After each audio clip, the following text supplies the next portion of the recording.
Class 11-এ ভর্তির সময় ভূগোল নিতে হলে কত নাম্বার পেতে হবে ভূগোল সাবজেক্টে এবং টোটালে কত পেতে হবে আজকের এই ভিডিওতে সেই সম্পর্কে বলে দেব, দেখতে থাকো।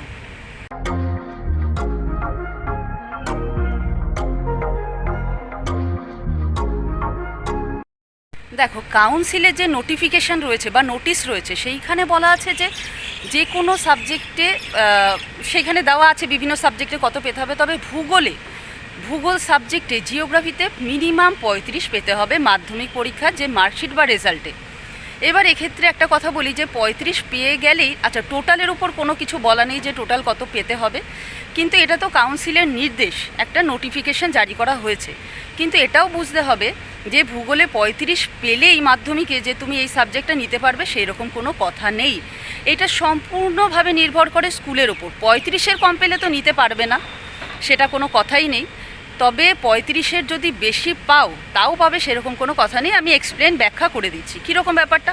ধরো তোমার স্কুলে বিভিন্ন স্কুল থেকে ভর্তি হতে আসে, তুমি যে স্কুলে ভর্তি হতে চাইছো, এবং সেই স্কুলেও প্রচুর স্টুডেন্ট থাকবে, প্রায় 200। সেক্ষেত্রে এইরকম হবে, জিওগ্রাফি সাবজেক্ট তো 200 জনকে দেওয়া হবে না, কম জনকে দেওয়া হবে।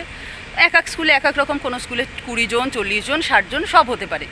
এইবার তোমার স্কুলে, তুমি যে স্কুলে ভর্তি হতে চাইছো সেই স্কুলে একটা নির্দেশ দেওয়া হবে যে জিওগ্রাফি সাবজেক্ট পেতে হলে হয়তো জিওগ্রাফিতে 50 পেতে হবে মিনিমাম, আর টোটালের ওপর দেখা গেল 300 বা 400 পেতে হবে। এইটা প্রত্যেক স্কুলের উপর ডিপেন্ড করবে। এবার যে স্কুল পড়াশোনার দিক থেকে যত বেশি ভালো হবে সেই স্কুলের এই নাম্বারটা তত বেশি হবে। দেখা গেল কোনো স্কুল বলতে পারে 60 পেতে হবে সাবজেক্টে, মানে জিওগ্রাফিতে, টোটালের ওপর 400, 500 পেতে হতে পারে। এগুলো আমি যেটা বলতে চাইছি যে সম্পূর্ণটাই স্কুলের উপর ডিপেন্ড করবে।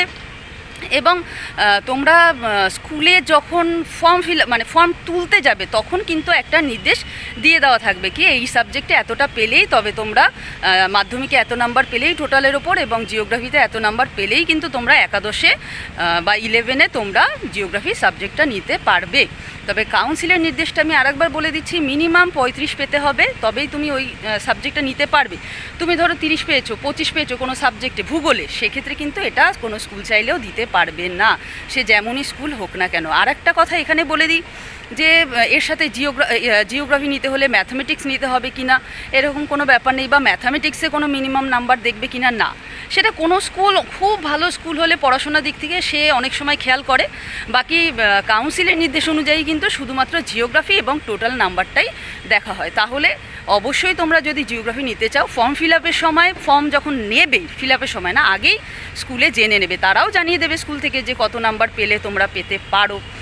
আর এছাড়া এই সম্পর্কে যদি আরও কিছু তোমাদের প্রশ্ন থাকে, এই ক্ষেত্রে একটা কথা বলবো যে জিওগ্রাফি সাবজেক্টটা নেবে কি না তার ভিডিও কিন্তু বানানো আছে, এবং এখানেই তার লিঙ্ক পেয়ে যাবে এই ভিডিওর ডেসক্রিপশানে, সেটাও তোমরা দেখতে পারো। তাহলে জিওগ্রাফিতে কত নাম্বার পেতে হবে আশা করি তোমরা বুঝতে পেরেছো।